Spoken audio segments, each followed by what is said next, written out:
¿Cómo les va? Vamos a continuar con el calendario de las charlas de emergencias, en este caso clínicas. Vamos a ver ahora las emergencias infectológicas. Bueno, yo soy Gabriel Benedetti y vamos a ver tres emergencias infectológicas que son las infecciones del sistema nervioso central, meningitis, encefalitis y los pacientes neutropénicos febriles. Esta es parte de la bibliografía donde se basa la charla que vamos a ver. La mayoría de las cosas son de la ITSA, es la Sociedad Infectológica de Americana, y bueno, está agregado también las guías de práctica clínicas en oncología que son origen europeo. Por supuesto que la definición de emergencias infectológicas sigue siendo la misma que cualquier emergencia. Son patologías, en este caso infecciosas, que son muy, muy graves porque ponen en riesgo la vida del paciente y lo que hay que actuar, como en todas las emergencias, es en una forma rápida y útil para disminuir esa morbimortalidad tan alta que tienen estas infecciones.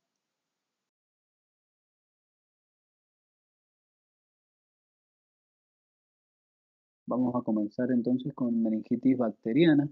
Recuerden que la meningitis bacteriana, lo más importante siempre es la sospecha clínica, y yo ahí en la diapo les hago como una flechita hacia la punción lumbar, porque recuerden que es el gol estándar para el diagnóstico. Siempre que uno piensa en meningitis, por supuesto actúa rápido, hace un tratamiento rápido, pero tiene en cuenta la punción lumbar porque es la que va a definir el diagnóstico.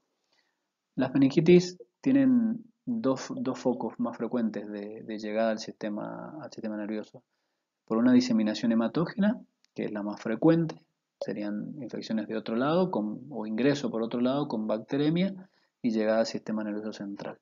O por foco contiguo, o sea, por una contigüidad, especialmente en pacientes con una otitis media, sinusitis o mastoiditis avanzadas, que no tienen tratamiento o un tratamiento incompleto y por contigüidad pueden llegar al sistema nervioso. Esos son pacientes que van a ver que siempre vienen con historia de alguna patología cercana, entonces son fáciles de identificar.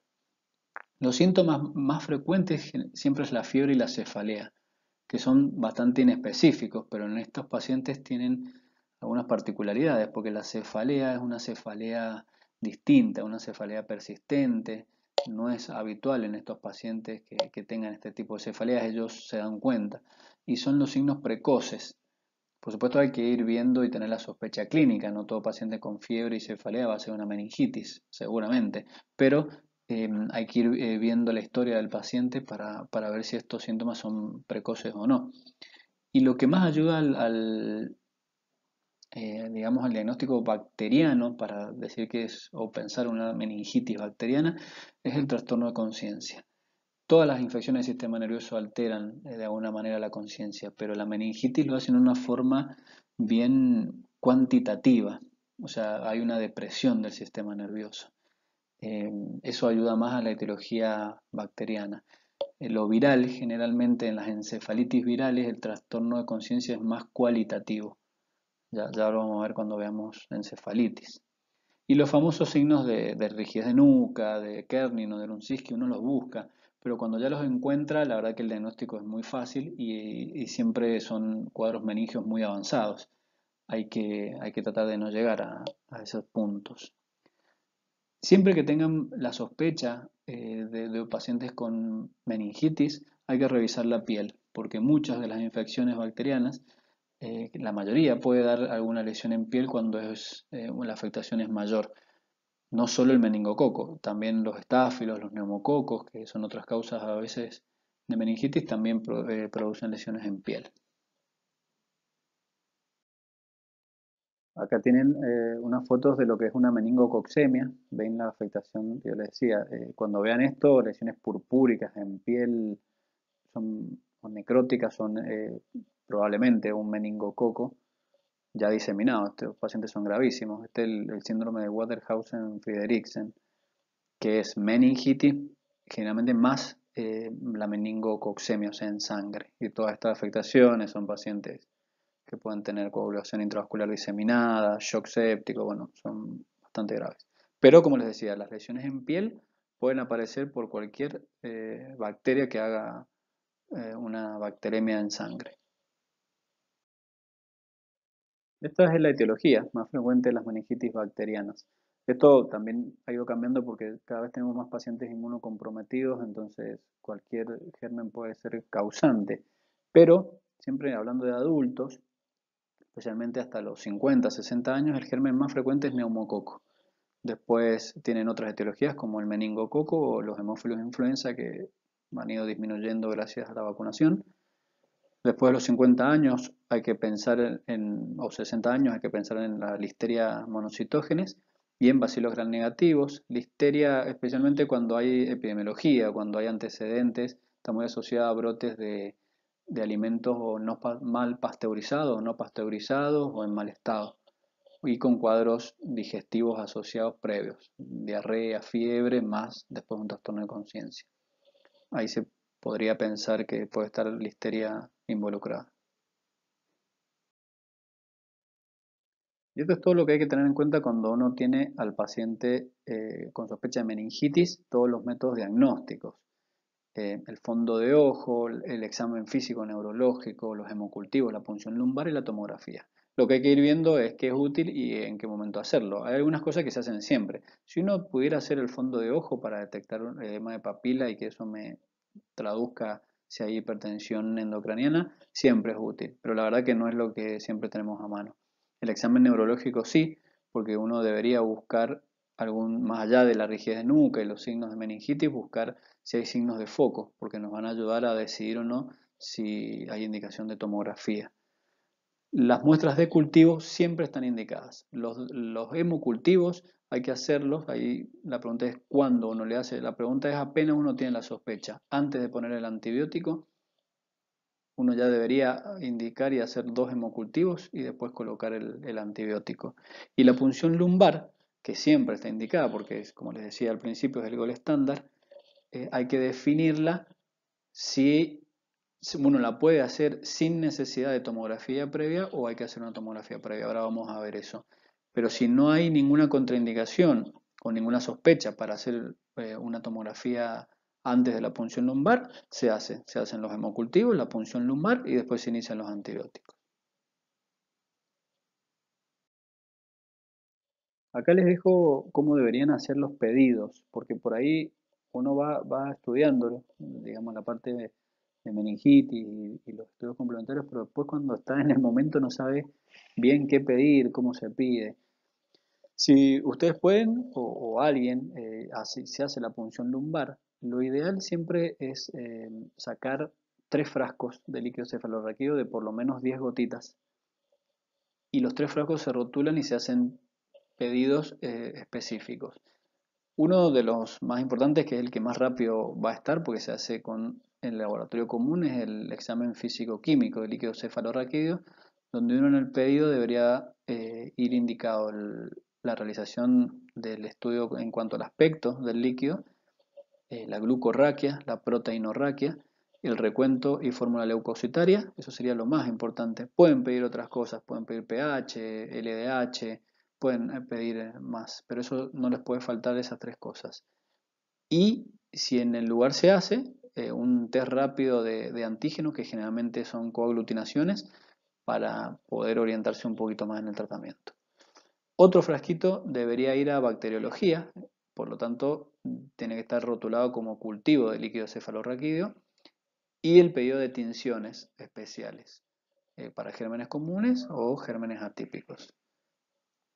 Y el tercer frasquito uno lo deja también según la sospecha para líquido cefalorraquídeo a virología para hacer PCR, especialmente para virus herpes simple 1 y 2, que es lo que vamos a ver enseguida, porque es la encefalitis quizá más agresiva y la que tiene tratamiento.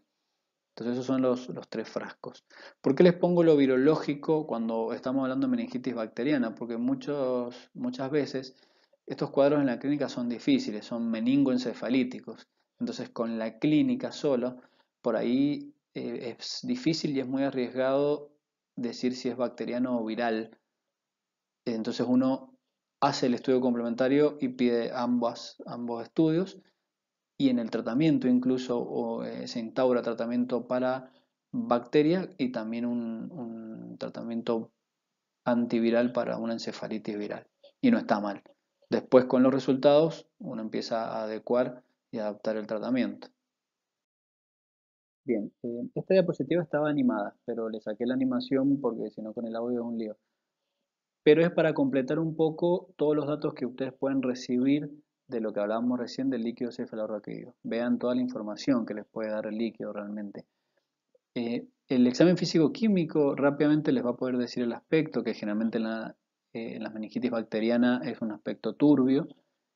La glucosa en el líquido cefalorraquídeo siempre está baja por el consumo de las bacterias.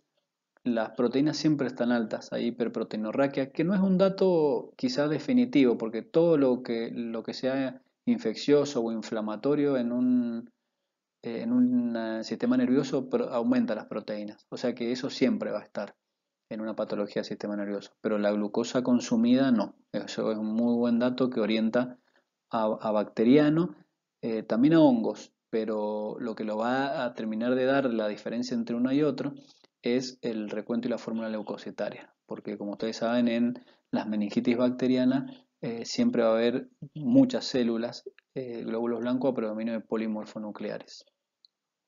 En cuanto a las tensiones que ustedes pueden pedir, por supuesto hay que pedir la tensión de Gram. Si el Nielsen, si sospechan tuberculosis o alguna micobacteria. Y otra que se podría agregar siempre es la tinta china que está dirigida a la Cryptococcus meningia porque tiene la cápsula del hongo. Los cultivos, bueno, nada, se deja como pedidos de cultivos para gérmenes típicos y atípicos. Y lo otro importante que en muchos de los laboratorios les pueden dar es el test de antígenos. Yo les decía que se puede pedir coaglutinaciones que generalmente se hacen para detectar algún antígeno en el líquido cefalorraquídeo bacteriano. Es muy útil en las meningitis que ya vienen tratadas con antibióticos. Muchas de estas meningitis por contigüidad a veces ya vienen con tratamientos para la sinusitis o la otitis media y, y los cuadros, después los cultivos son negativos. Pero el líquido cefalorraquídeo seguro en el fisicoquímico les va a dar alterado y si le pueden hacer los test de antígenos van a dar positivos porque detectan partes o pedazos de la bacteria. Siempre piden para neumococo, hemófilus y meningococo. Después puede haber para otros, pero eso va a depender ya del lugar donde estén trabajando. Pero para el neumococo y meningo por lo menos casi siempre hay. Y acá vamos a definir un poco cuándo es útil la tomografía de cerebro, porque hoy en día está muy en boga de a todos los pacientes antes de hacer una punción lumbar realizarle una tomografía de cerebro, pero eso no es correcto y nos pierde la chance de poder hacer la punción lumbar sin antibióticos, o sea, en tiempo y forma.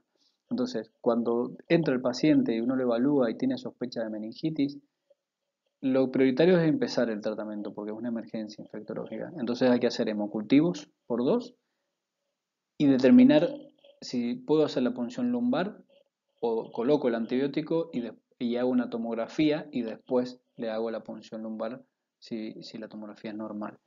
Entonces, el riesgo de herniación es bajo en realidad siempre, pero hay algunos datos que pueden hacernos orientar un poco de no hacer una punción lumbar y de tener una tomografía previo a ver si eso nos avala para hacerla.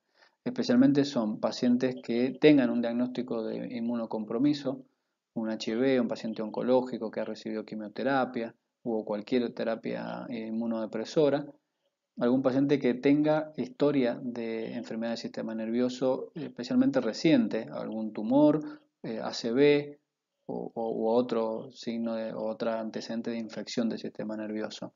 La historia de convulsiones en la última semana también hay que tenerla en cuenta. Si le pudieron hacer el fondo de ojo y hay papiledema, les puede resultar útil para asumir que hay hipertensión endocraniana. El trastorno de conciencia anormal quizás sea el criterio más en discusión últimamente, porque es muy, según lo que vea cada uno, muy subjetivo. Todos los pacientes con infección del sistema nervioso tienen alguna alteración del sistema nervioso. Pero bueno, si el paciente está en coma, bueno, quizás sea más prudente hacer hemocultivo, poner el tratamiento y hacer una tomografía y después ver si se puede hacer la punción lumbar. Y lo otro, como decíamos, el examen físico, que no haya un foco neurológico, que no haya disartria, que no haya paresia, plejías, nada que pueda indicar que hay algún sector donde pueda haber alguna masa o alguna lesión que haga hipertensión endocraniana. Si todo esto, el paciente que estamos hablando no lo tiene, la punción lumbar se puede hacer sin ningún riesgo, sin miedo. Entonces la secuencia en ese paciente sería hemocultivos, punción lumbar y antibióticos. Y si genera duda, incluso el antiviral. Ya vamos a ver bien en la parte de tratamiento. Si el paciente tiene algo, una o dos cosas de esto que les estoy contando y genera la duda para hacer la punción lumbar, bueno, se harían los hemocultivos, se inicia el tratamiento por lo que decimos que es por la emergencia de la infección, se manda a hacer la tomografía porque eso demora, entonces el paciente tiene que ir ya con el tratamiento colocado. Se va a hacer la tomografía, vuelve y uno viendo la imagen decide si, aunque ya haya recibido una dosis de antibiótico y la tomografía es normal, se le hace la punción lumbar porque con una dosis de antibiótico no va a cambiar probablemente nada del líquido, ni el físico-químico, ni el cultivo, ni los terrápios, nada. Entonces se hace la punción lumbar. Si aparece algo de esto, bueno, se deja sin punción lumbar, pero ya tiene los hemocultivos sacados. En cuanto al tratamiento de las meningitis bacterianas, la verdad que es fácil porque esto sí es de los tratamientos que sí se tienen que aprender porque son pocos antibióticos. No todos los antibióticos pasan la barrera hematoencefálica y llegan al sistema nervioso. Entonces, la verdad que es fácil el esquema. Siempre tiene que estar la ceftriaxona en el adulto. La cefotaxima se usa más en niños, pero ceftriaxona a dosis altas, que es 2 gramos cada 8 horas, endovenoso, es la indicación para el neumococo y meningococo, que son los gérmenes más frecuentes. Y a eso se le va a agregar, quizás o no, según el lugar donde estén trabajando o la sospecha clínica. Por ejemplo, vancomicina se le puede agregar a la ceftriaxona en lugares donde hay una alta circulación de neumococos resistentes a penicilina o resistentes a intermedios a ceftriaxona, que no es nuestro lugar. La verdad que Mendoza y Argentina no tiene tantos. Pero hay algunos lugares en Buenos Aires donde usan ceftriaxona más vancomicina por esta situación que les digo. Y quizás acá en algún lugar en particular lo pueden ver, eso queda mucho a criterio del médico que indica, pero nunca sin la ceftriaxona. El otro antibiótico es la ampicilina, que la ampicilina también se usa a dosis altas, son 2 gramos cada 6 horas. Y ese antibiótico es cuando está la probabilidad o la alta sospecha de que haya listeria monocitógenes, si no, no.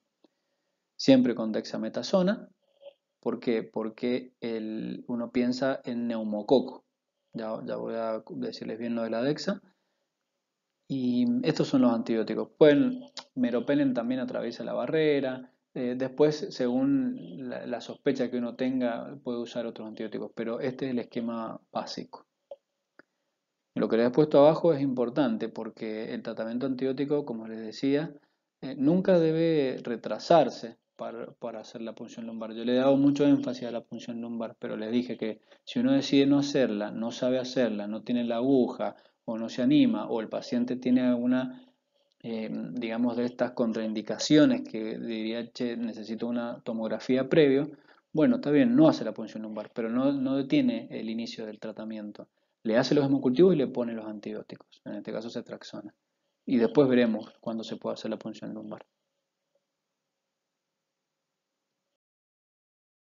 Acá tienen el resto de los antibióticos que pueden ser útiles en el sistema nervioso porque pasan relativamente bien la barrera hematoencefálica.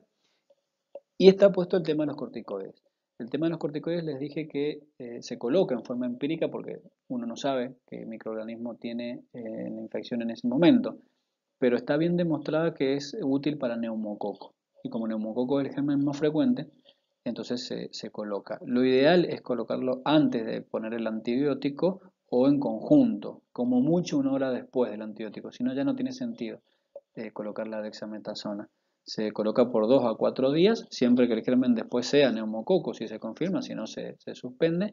Y la idea como el sistema nervioso es un órgano cerrado por el cráneo, cuando el antibiótico empieza a actuar sobre el neumococo, al hacer es bactericida, al destruir al neumococo, muchos gérmenes, muchas partes de la cápsula y del microorganismo hacen una respuesta inflamatoria muy grande y a veces los síntomas empeoran a pesar de que el tratamiento es correcto. Entonces la dexametasona ayuda un poco a eso, a disminuir ese proceso inflamatorio a nivel del cerebro acompañando la destrucción del neumococo. La dosis es la que les he colocado ahí, dexametasona 0,15 miligramos kilo cada 6 horas. Acá les dejo algo de la profilaxis para los contactos de las meningitis, porque siempre esto genera lío y todo el mundo quiere tomar antibióticos para profilaxis. En realidad están indicadas solamente para dos gérmenes, que es meningococo y hemófilus. Entonces, hasta no tener ese resultado, la profilaxis no se hace, que eso no va a ser en el momento de que ustedes van a ver al paciente en la guardia. Pero bueno, después es un dato que les puede ser útil en los días. Entonces, solamente para esos microorganismos y está indicado solo en los contactos estrechos, que es el familiar que convive en el mismo domicilio, las poblaciones cerradas, como puede ser un colegio o no sé, la cárcel o un geriátrico o cosas así, también tienen una definición, no es toda la gente que está ahí, tiene que estar a 2 metros. Bueno, se va viendo viene y se elige a los contactos estrechos. Y los médicos que realizaron o lo que ayudaron a hacer métodos invasivos sin protección, porque esto hay que hacerlo con elementos de bioseguridad, la punción lumbar, blusón, antiparra, barbijo y los guantes, por supuesto. La profilaxis que se usa pueden ser varios antibióticos, pero siempre está a mano la rifampicina. Para hemófilus son 600 miligramos vía oral 4 días y para meningococo la misma dosis, pero cada 12 horas y durante 2 días.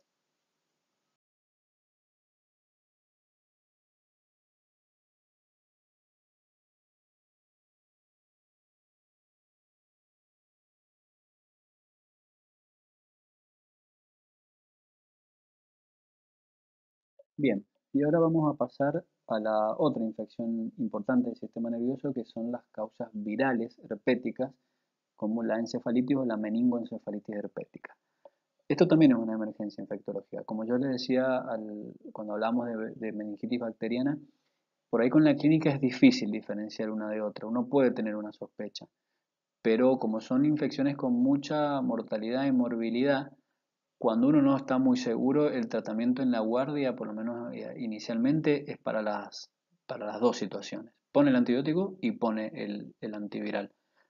Después, si pudo hacer la punción lumbar, nos va a dar la ayuda con el líquido cefalorraquídeo para poder definir qué entidad era y adecuar el tratamiento. Por supuesto que la etiología de la meningitis herpética es el virus del herpes simple, 1 y 2, cualquiera de los dos, el más frecuente es el 1. Eso es lo que ustedes piden en el líquido cuando mandábamos a virología con la PCR para herpes simple. El síntoma guión sigue siendo la fiebre y en este caso otra vez la alteración de la conciencia. Pero lo que yo les decía, generalmente las encefalitis, el paciente se ve distinto. El bacteriano se ve deprimido, como hiporreactivo, cada vez más profunda el trastorno cuantitativo. Pero en la alteración de conciencia del encefalítico, de la parte viral, muchas veces es al revés. Está con su alteración, pero es más cualitativa, está desorientado, habla incoherencias, muchas veces tiene excitación psicomotriz, a diferencia del otro paciente que está deprimido del sistema nervioso. Hay alucinaciones, puede haber convulsiones e incluso algún signo de foco de entablación rápida.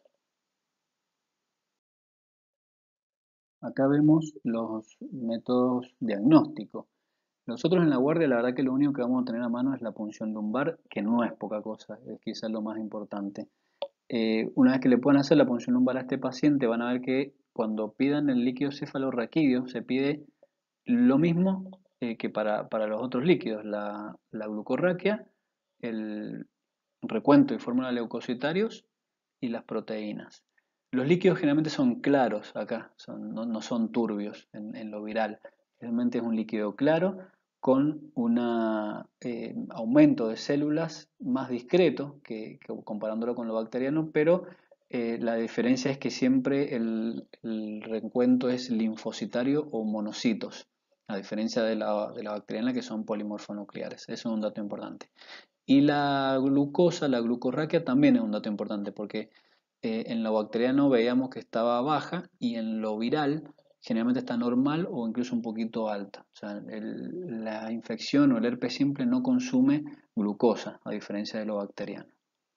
Así que esos son datos muy importantes. Después, con el resto del líquido vamos a poder tener la PCR para los herpes simples, que eso ya es el diagnóstico definitivo, pero en la guardia no va a estar. Y el electroencefalograma a veces da un dato, pero tampoco es muy inespecífico y no tiene mucha utilidad, menos en la guardia. Bueno, muchos de estos pacientes van a necesitar una tomografía previa a la punción lumbar. ¿Por qué? Porque si hicieron el foco, la convulsión, vieron que entraría en el momento previo a la tomografía. Si le hacen la imagen es para descartar algo de efecto de masa o alguna lesión que impida la punción lumbar. Generalmente los pacientes con una meningitis, sí, una meningoencefalitis viral, la tomografía es normal en los primeros días. Después puede haber en el herpes, generalmente tiene mucha afinidad por los lóbulos temporales, que es a veces el origen de las convulsiones, y hace una necrohemorragia de esa zona, pero no se ve en la tomografía. Es un poco bastante más sensible la resonancia del cerebro, pero bueno, muchas veces en la guardia la verdad que no es un método de diagnóstico que tengamos al alcance. Así es que lo que uno debería esperar, en resumen, es que la tomografía de cerebro sea normal en los pacientes encefalíticos. Y en cuanto al tratamiento, bueno, el antiviral de elección para las encefalitis virales es la aciclovir. Es el tratamiento ideal para el herpes simple.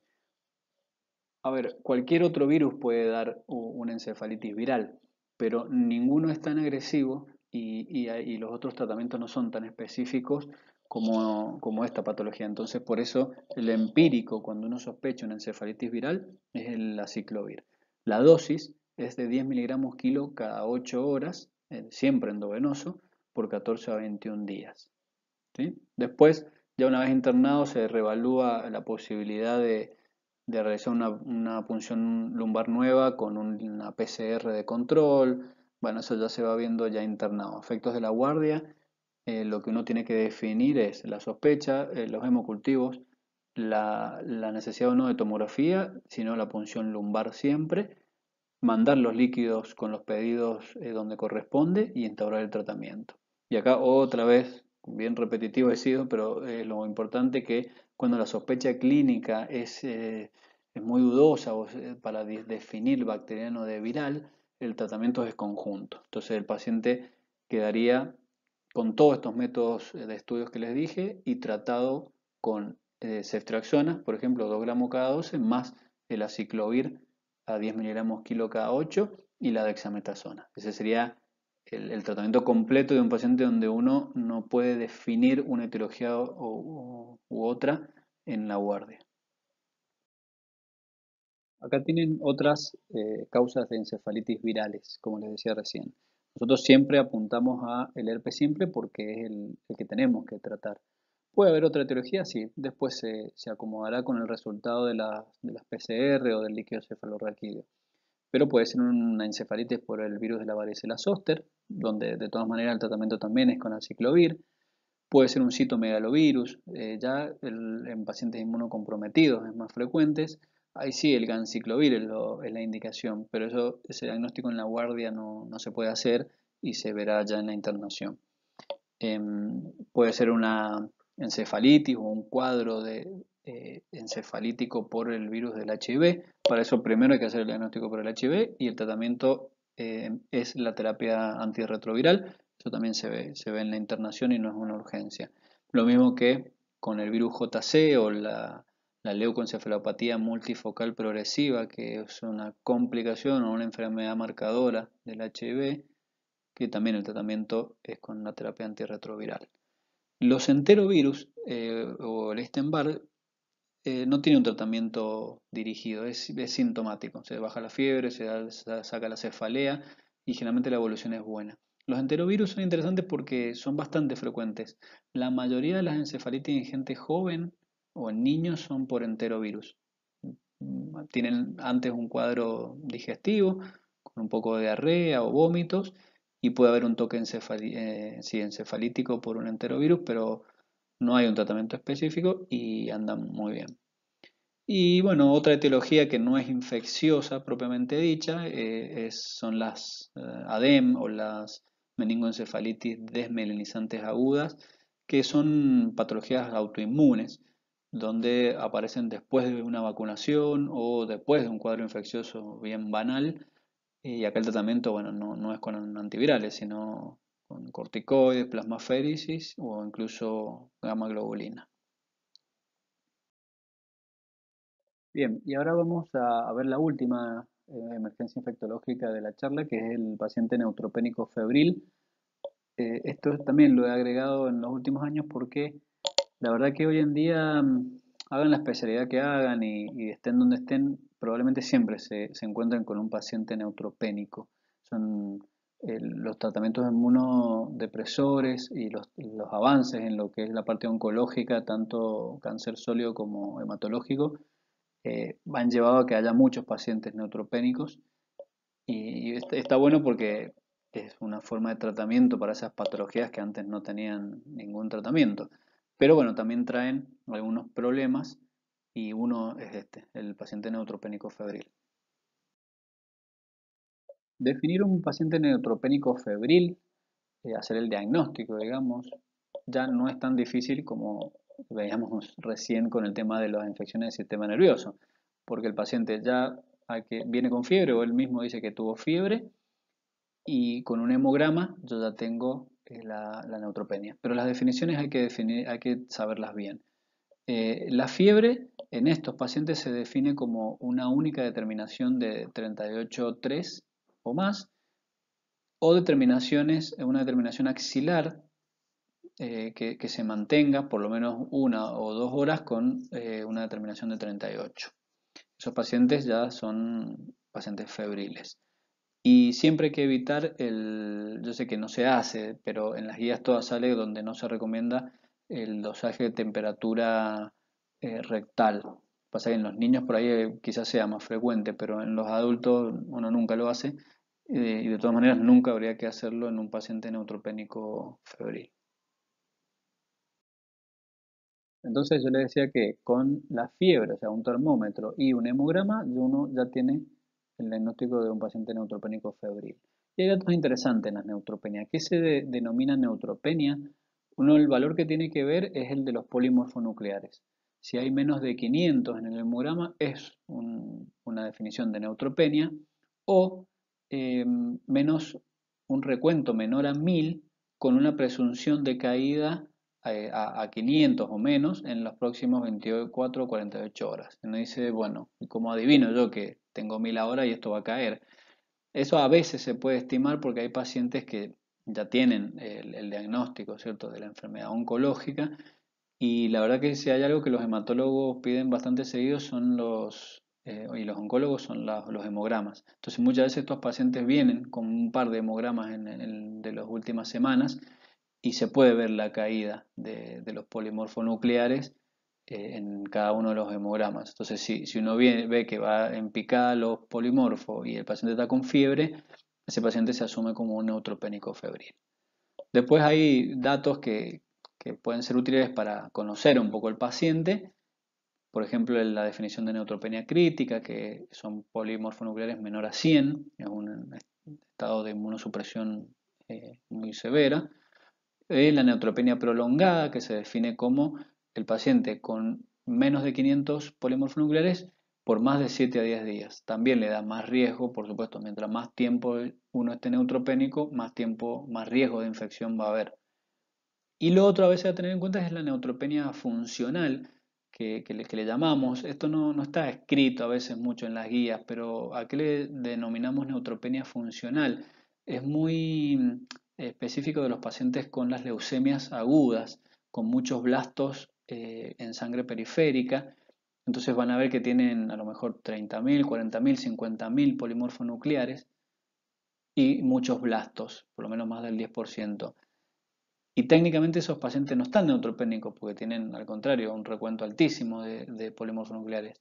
Pero como la médula está enferma, seguramente muchos de esos neutrófilos son disfuncionales o están alterados en su función. Entonces se los toma también a esos pacientes como neutropénicos. ¿Por qué decimos que el paciente neutropénico febril es una emergencia infectológica? La verdad que estos pacientes, por supuesto, al tener las defensas bajas, los neutrófilos, el riesgo de infección es altísimo. Pero la verdad que evolucionan mal cuando están infectados. Tienen una tasa de mortalidad muy elevada, especialmente cuando el diagnóstico es tardío y se retrasa el inicio del antibiótico. Al igual que las infecciones del sistema nervioso. También les va mal a estos pacientes cuando están infectados porque la mayor parte de sus infecciones son bacterianas y siempre lo bacteriano es más agresivo que lo viral. Los pacientes llegan al shock séptico con una mortalidad altísima por bacterias, no tanto por enfermedades virales. A su vez, esas infecciones bacterianas, como no hay una contención de los polimorfonucleares, pasan fácilmente a sangre. Entonces hay bacteremias y diseminación de los microorganismos de una forma mucho más frecuente. Y a eso se le suma que los pacientes estos pueden hacer fiebre por muchas cosas, por su enfermedad de base, porque les pasaron la quimioterapia, porque les pasaron alguna transfusión, porque algún estimulante de colonia. Todas esas situaciones pueden causar fiebre en estos pacientes, pero también la infección. Y no hay algún estudio útil hoy en día para poder definir si la fiebre es de origen infeccioso o de otra causa. Por lo tanto, cuando tengan un paciente neutropénico febril que les han puesto transfusiones o algo de esto, tienen que asumir que es una infección lo que tiene. Por lo menos empezar el tratamiento y después uno va reevaluando. En este cuadro les refuerzo un poco lo que venimos hablando. Claramente, a menos polimorfonucleares, más riesgo de infección y más tasa de mortalidad, ¿cierto? Entonces, es siempre directamente proporcional al número de polimorfonucleares que tiene. Acá se define bien lo que es la neutropenia crítica. Esos pacientes tienen más riesgo de infección que otro que tiene un poco más de polimorfonucleares, es algo casi lógico.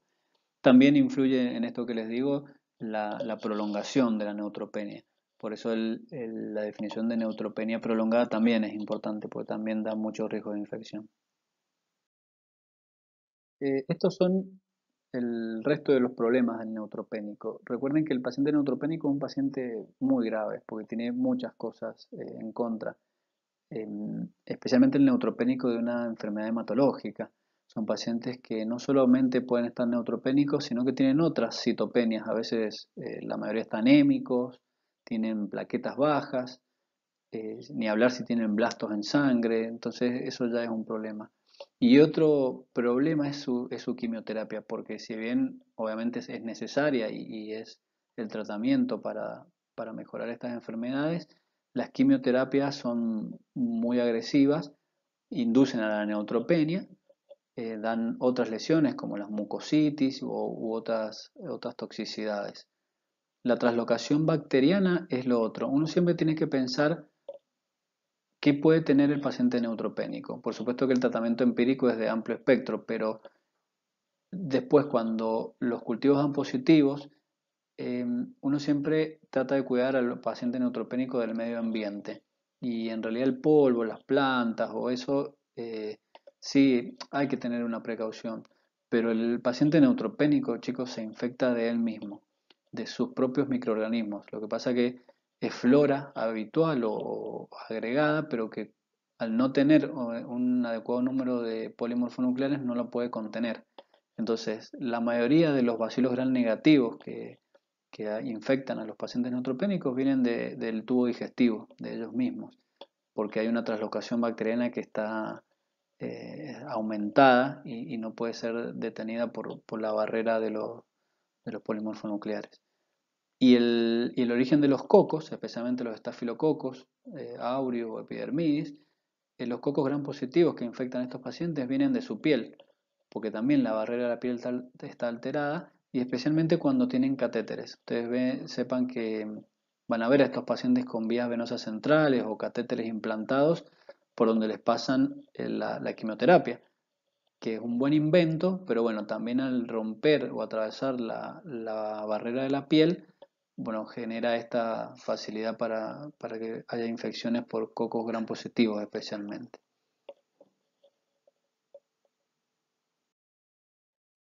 Acá les dejo algo muy básico de las toxicidades de las quimioterapias. Recuerden que la mayoría de estas quimio antineoplásicas atacan todas las células de alto recambio de crecimiento, de alta tasa de crecimiento, como las células del pelo, las mucosas y por supuesto las células tumorales. También empiezan a haber efectos adversos por esa causa. Esas toxicidades pueden ser agudas, que la mayoría son reversibles, o crónicas, donde ya se vuelven irreversibles. Como ejemplo tienen la toxicidad medular con la neutropenia y eso es un ejemplo de una toxicidad aguda que se puede revertir. Hay algunas quimioterapias que pueden dar fibrosis pulmonar, donde ya sería una toxicidad ya más irreversible. Encima de eso se pueden sumar otros efectos de estas drogas como los efectos secundarios a la lisis tumorales o reacciones de hipersensibilidad. Una de las afectaciones más frecuentes de las quimioterapias es la mielotoxicidad o la toxicidad medular. Generalmente afectan más a los glóbulos blancos, por eso da la neutropenia y a las plaquetas. Aparece a partir de las 48 horas dando la mayor parte de la neutropenia, especialmente entre los 7 y 10 días post quimioterapia. Por eso ese dato es importante cuando uno interroga al paciente. ¿Cuándo fue la última quimioterapia? Para poder calcular y ver en qué momento de la post quimioterapia está. Otro de los que hablábamos, epitelios de alto recambio, son las mucosas de todo el tubo digestivo especialmente. Tengan en cuenta que las mucositis son muy importantes, por eso se las recalco, porque al alterar la mucosa del tubo digestivo, yo les había dicho que los bacilos gram negativos donde más están es en el tubo digestivo. Entonces, si yo tengo un paciente con mucositis, encima neutropénico, tengo altísima chance de translocación bacteriana. Entonces es un gran efecto adverso importante, aparte de la neutropenia, el estado de las mucositis.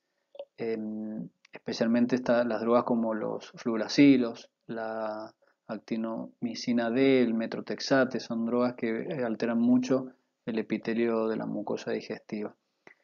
Estas lesiones se tratan de manera local, no hay, o sea, lo que hay que hacer es levantar las defensas, pero se tratan con protectores de las mucosas que a veces se les hace una mezcla de milanta, difenidramina, algo de anestésicos, como para aliviar un poco los síntomas, y una dieta liviana, una dieta blanda. Pero la clave es mejorar la neutropenia. Entonces tenemos que empezar a enfocar a este paciente. ¿Cuáles son las claves de la atención de estos pacientes? Primero el interrogatorio. Siempre es útil saber qué enfermedad oncológica tiene el paciente, si es una enfermedad hematológica, si es una leucemia, si es un linfoma, no son todas las enfermedades iguales, si es un cáncer de órgano sólido, un cáncer de mama, de útero, de colon, no todas las quimioterapias son iguales, entonces siempre es útil saberlo. Como decíamos recién, el día de la última quimioterapia es muy importante, si ha tenido infecciones previas, si ha estado internado, si lo han transfundido, la medicación que ha recibido recientemente. En el examen físico todo sería importante. Estos pacientes, nosotros siempre les decimos que en la guardia los pacientes hay que eh, interrogarlos y revisarlos directo al problema que consultan. En estos pacientes ahí cambia la situación. A estos pacientes hay que hacer un examen físico completo, donde se jerarquiza todos los signos, incluso así sean leves o sutiles, porque cualquier signo puede ser útil o síntoma, por más leve que sea, puede ser el origen de alguna infección importante en estos pacientes. Y el examen físico es completo. Por supuesto, el aparato respiratorio, que es donde lo que más tienen estas personas son neumonías. La región perianal y perineal son lugares donde a veces uno no los revisa y ellos tampoco se alcanzan a ver y hay lesiones en la piel, la boca, por supuesto, si tiene catéter, las inserciones del catéter, todo lo que es piel y partes blandas, bueno, en definitiva, un examen físico completo. Y estas son las cosas que definen a un paciente neutropénico de alto riesgo, porque los neutropénicos se dividen, neutropénicos febriles, ¿cierto? En bajo riesgo o alto riesgo. Los pacientes de bajo riesgo muchas veces se pueden manejar en forma ambulatoria, con antibióticos vía oral y con bueno, un control estricto. Hay que seleccionar muy bien esos pacientes, tienen que tener un grado de alerta importante, no vivir muy lejos, bueno, hay que elegirlos bien. Pero cualquiera de uno o más de estos criterios que yo les coloco acá son pacientes de alto riesgo y tienen que tener tratamiento endovenoso y estar internados. Los pacientes con neutropenia prolongada y neutropénica crítica o profunda, si tiene alguna comórbida que está descompensada o inestabilidad hemodinámica, hipotensos, bueno, ni hablar. Algún órgano afectado como una insuficiencia hepática, una insuficiencia renal agregada, que su patología, que sería el cáncer, no sea en forma progresiva, no haya empezado tratamiento o no esté controlado, o sea, que sea de mala evolución, su paciente se interna. La neumonía u otra infección grave se interna, sin duda. Las mucositis, especialmente las mucositis más graves, que son las de grado 3 o 4. Los pacientes, bueno, ya que tienen fiebre ya estando internados, también son pacientes graves, pero eso no entra para el tema de la guardia. Y los que tienen un score de MASC menor a 21. Ahí les comento un poco el score de MASC. Acá está colocado el score de MASC, que como veían recién es un dato más de los pacientes neutropénicos de alto riesgo. No con solo el score de MASC se define. El score es útil, por ahí es medio poco práctico, a veces uno lo ve porque son todos datos negativos. Entonces, por eso, mientras menos valor tenga el del score, más grave es el paciente. Pero bueno, le va dando un puntaje a cada dato. El primero es el paciente neutropénico febril sin síntomas o con síntomas leves. Lo del paciente si no tiene hipotensión arterial, le da un puntaje, si no tiene POC, si el tumor de órgano, tanto sea sólido o hematológico, no tiene ninguna infección fúngica previa, si no está deshidratado, si el neutropénico febril tiene síntomas moderados o severos, el estado del paciente en su casa, si el estado previo de salud como era, y si es menor de 60 años. A todo eso le da un puntaje y bueno, si es menor a 21 es riesgoso. ¿Cuáles son los estudios complementarios que son útiles en los pacientes neutropénicos febriles? Especialmente si no tenemos un foco infeccioso claro. Por supuesto que la analítica siempre hay que pedirla, el hemograma, si se puede por hematólogo, pero en la guardia es un hemograma común, va a ser útil, incluso va a ser necesario para el diagnóstico de la neutropenia. A eso se le agrega el resto de los análisis, glucemia, urea, creatinina, coagulograma, transaminasa, todo lo que pueda ser útil. Los hemocultivos son prioritarios. Siempre un paciente neutropénico febril tiene que tener hecho por lo menos un par de hemocultivos. Después, la famosa palabra pancultivo no existe, se hace cultivo según sospecha.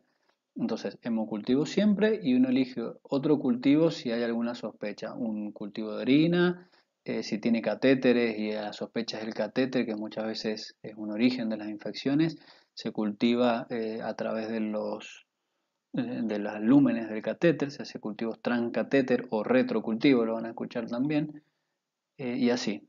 Si tiene diarreas, esto se hace un coprocultivo y así se van tomando las muestras.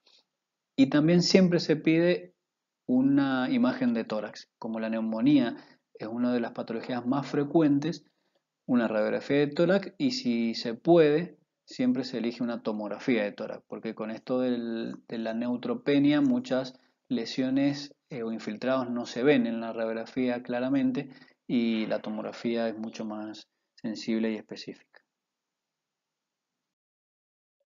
Acá están las características del tratamiento empírico que tiene que tener el neutropénico febril. Nosotros siempre que elegimos antibióticos, tienen que ser de amplio espectro, dirigido al foco infeccioso, si se sabe, si no será más de amplio espectro todavía, bactericida, no elijan drogas bacteriostáticas en estos pacientes, macrólidos, clindamicina, son drogas que no son de primera línea en estos pacientes. Siempre tiene que haber un antibiótico antiseudomonas. Eso sí lo tienen que tener en claro. No son muchos los antibióticos antiseudomonas. Se los digo así ya se los van aprendiendo porque siempre es un dato útil. La ceftazidima, el cefepime, los carbapenem, especialmente meropenem e imipenem, la piperacilina tazobactam, esos son los antibióticos antiseudomónicos que probablemente nunca se equivoquen con eso para cubrir pseudomonas. A veces las quinolonas también, pero ya la sensibilidad no es tan uniforme. Entonces, los que les dije son los antibióticos de elección. También para elegir los antibióticos se toma en cuenta si ha tenido infecciones previas o recientes de este paciente o ha estado colonizado con gérmenes multiresistentes. También se tiene en cuenta los patrones locales, siempre hay que tenerlos en cuenta. Alguna alergia o algo que haga cambiar el antibiótico y el uso de antibióticos previos. Todos son datos al interrogatorio que van a ir favoreciendo la elección de uno u otro antibiótico. Acá reforzamos un poco lo que hablábamos recién, los antibióticos. Los antibióticos que están resaltados ahí en negrita son los que se utilizan hoy en día como empíricos de amplio espectro y bactericidas en estos pacientes. Piperacilina tazobactam, 4,5 gramos cada 6. Los carbapenem, meropenem 1 gramo cada 8. Imipenem, 500 miligramos cada 6. Cefepime, 1 o 2 gramos cada 8 serían los más indicados. Ceftazidima pasa a una categoría 2B, los otros son categoría 1. Es muy buen antiseudomónico y para bacilos gram negativos, pero tiene poco espectro para cocos. Entonces ahí se limita un poquito el uso de la ceftazidima. Otros antibióticos ya van según sospecha, ¿cierto? Uno puede elegir otros antibióticos claramente, incluso antifúngicos, vancomicina, pero eso va a ir según la sospecha que uno tenga del foco infeccioso. Como les decía recién, vancomicina es otro de los antibióticos que se puede usar. Pero la vancomicina no es un antibiótico que se usa en forma reglada por el solo hecho de tener un neutropénico febril. O sea, no se coloca así, siempre con una sospecha, especialmente si hay lesiones de piel o catéter venoso central o un catéter con sospecha de infección porque esa lesión de la barrera de la piel genera un movimiento especialmente de cocos gram positivos. Entonces con la vancomicina yo tengo una buena cobertura tanto para cocos, especialmente el Staphylo aureus, ¿cierto? Meticilino resistente o meticilino sensible. Los pacientes que entran graves con shock séptico o hipotensos, eh, también se les coloca vancomicina. O sea, el otro antibiótico que nombramos recién, más vancomicina. Las mucositis severas también son indicación de vancomicina más el otro antibiótico. Bueno, las infecciones de piel y parte blanda, lo que les decía recién. Y el resto ya se hace durante la internación. Bueno, y así llegamos al final. Esta charla, bueno, es un poquito más larga de las otras que yo les he dado, pero son temas importantes. Así es que nada, les agradezco por haber prestado atención. Los espero entonces para la discusión y la charla por Zoom. Y ahí nos sacamos las dudas y probablemente hagamos algunos casos clínicos para terminar de aclarar algunas dudas que puedan aparecer. Bueno, muchas gracias chicos.